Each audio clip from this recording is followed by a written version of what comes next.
Alrighty, it's time for another 6.5 PRC video. So today we're going to use a new bullet, the Barnes 145 grain match burner. These have a very high BC and they should be perfect for the 6.5 PRC. We're going to continue using our Hornady 5x5 brass and the CCI number 34 primers.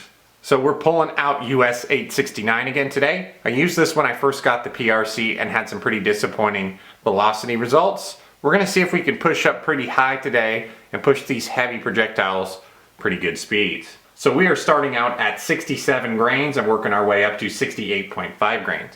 So these appear to be over max. Now, there is no data for the 145 grain match burner and the 6.5 PRC that I'm aware of, but we are using Hodgkin's data, and they have data for the 147 and the 143 grain from Hornady, and we're kind of extrapolating off that. So we're going to try to load these awfully long today since we're pushing up pretty high with our powder charge. At about 3.1 inches, these bullets hit the lands in my rifle. So we're going to go down to 3.04 cartridge overall length. So about 60 thousandths off the lands. Now the reason why we're going with this length is it's pretty much as long as I can get to extract in my action. Now these are way too long to fit in the magazine, but any longer than this and they will not eject. So this is definitely a long overall length to squeeze this extra powder in the case. The loads are going to be a little bit compressed, but not too bad considering the length. So let's get out on the range and let's see how these shoot. All right, we're out here on the range. The target is at 100 yards. This is my Bergara B14 HMR, chambered in 6.5 PRC. The orange circles on the target are 1 inch. We're using our Labradar chronograph to get velocity here. We're using the 145 grain match burner from Barnes. Alright, starting out at 67 grains, working our way up. We're going to single feed these because they are way too long to go in my magazine. Alright, first shot here. The gun is cold. So hopefully we can get some decent velocity. This is a very slow powder, but we've pushed up pretty high with the loads here to start. So hopefully we get some good numbers.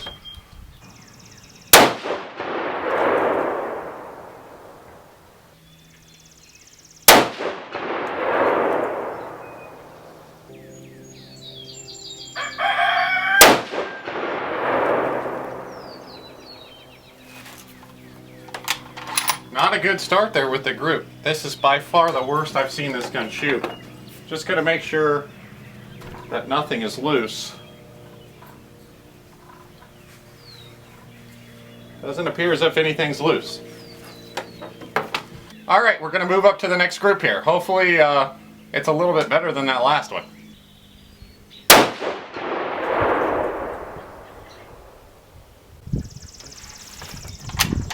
Alright, so hopefully that's a good sign. That one went somewhere close to our point of aim, so see if these other three will group in there with it. No, not quite.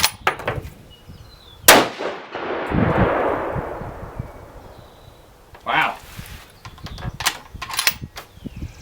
Alright, moving up here.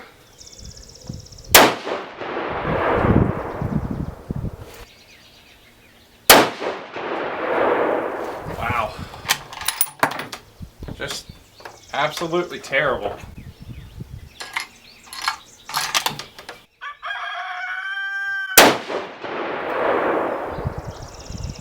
Alright, so again, terrible group there.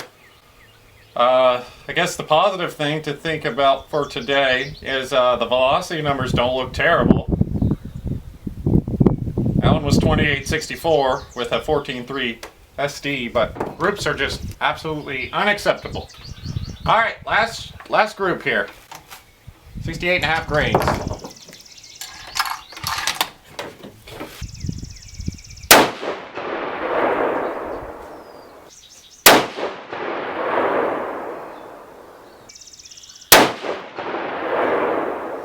Holy smokes. Alright, well, I think we already know what's happening today, but we will get back over to the bench and we'll check out this target. Alrighty, so we are back at the bench here. We got some pretty scary groups here. So we're not going to talk about them specifically. All of them were over 4 inches except for the last group at 3.5. So this is very surprising, as I've shot probably close to 200 or 250 rounds through this gun, and I think the worst group it shot has been like a 1.2. So definitely did not expect this. We double checked everything, nothing is loose on the gun. The last time we shot it, we shot that ragged hole 3-shot group at 0.2 inches, so I don't think anything's wrong with the gun. Now looking at our velocity, first group at 28.14, 18.1 SD, nothing to complain about there really. The next group at 28.13 and a 9.5 SD, again, pretty good velocity numbers. Moving on to the next group at 28.64 feet per second, 14.3 SD, and the highest charge of the day at 28.93 and 11.2 SD. So if you'd have told me that these were the velocities we were going to get, I would have told you it would have been a successful video. I was concerned mostly with this powder that we would not get enough velocity, and the velocity might be all over the place. However, it doesn't seem like that's the problem. We got up to almost 2,900 feet per second with an 11.2 SD. Very happy with that. However, the groups are just absolutely terrible. So I'm not sure what the next plan is. Might continue with the powder and just maybe make some drastic changes in overall length and see if that changes anything. I highly doubt we're going to get these to group even remotely decent, being that our best group today was 3.5, but I guess you never know. The other thing, I have another box of them. I might open up the other box and try them and see if maybe I just got a bad box. Don't know if that's possible. I'm taking a look at our brass. You can see there's a very slight ejector smear on a couple of those, but this is 5 times fired brass and we have fired some relatively hot loads. It doesn't look like those are new, as most of the most obvious pressure signs or the most obvious ejector smears are on the 68.0 load.